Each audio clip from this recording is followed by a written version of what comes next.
ஏகாதசியில் பெற்ற தெய்வீக அனுபவம் பாகம் 1. விசுவாசம் ஒரு விலையில்லா வைரம். திருக்கண்ணங்குடி என்ற ஒரு சிறிய கிராமம். பசுமை சூழ்ந்த பூமி, மண் வாசனை கலந்து காற்று வீசிய அந்த ஊர் பெருமாளின் பாத சரவணமாகவே உணரப்பட்டது.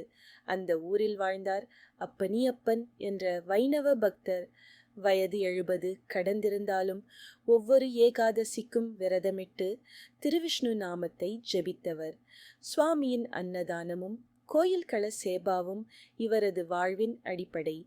ஒரு முறை மார்கழி மாதத்தில் ஏகாதசி வந்தது. அப்பனியப்பன் வழக்கம்போல் விரதம் இருப்பதற்காக தண்ணீர் கூட அருந்தாமல் இருந்தார். அதிகாலையில் பெருமாள் கோயிலுக்கு சென்றார். கோயில் மூடியிருந்தது. 4 மணி நேரம் கழித்து தான் திறக்கப்படும் என்று அறிந்தார். என்ன பிரச்சனை? நான் இங்கு வருகைக்கு முன்பே பெருமாள் அங்கே இருக்கிறாரே என்று நம்பிக்கையுடன் வாசலில் அமர்ந்தார்.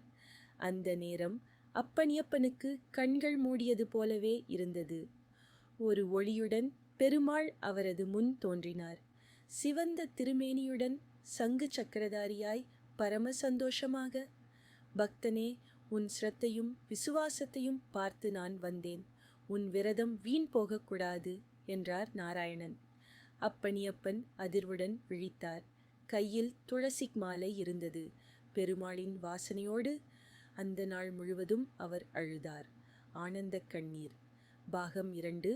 பக்தியின் பரிசு. அன்றைய தினத்திலிருந்து அப்பனியப்பனை ஊர் முழுவதும் ஏகாதசி அனுபவம் பெற்றவர் என்று அழைக்கத் தொடங்கினர்.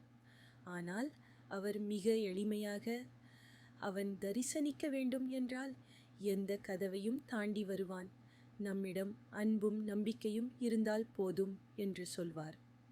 இந்த தீவிரமான பக்தி கதையை விரும்பினீர்களா? மீண்டும் இதுபோல் பல கதைகள் தெரிந்து கொள்ள தயவு செய்து சப்ஸ்கிரைப் செய்யுங்கள். மேலும் பாகங்கள் வேண்டுமா? தொடரலாம்.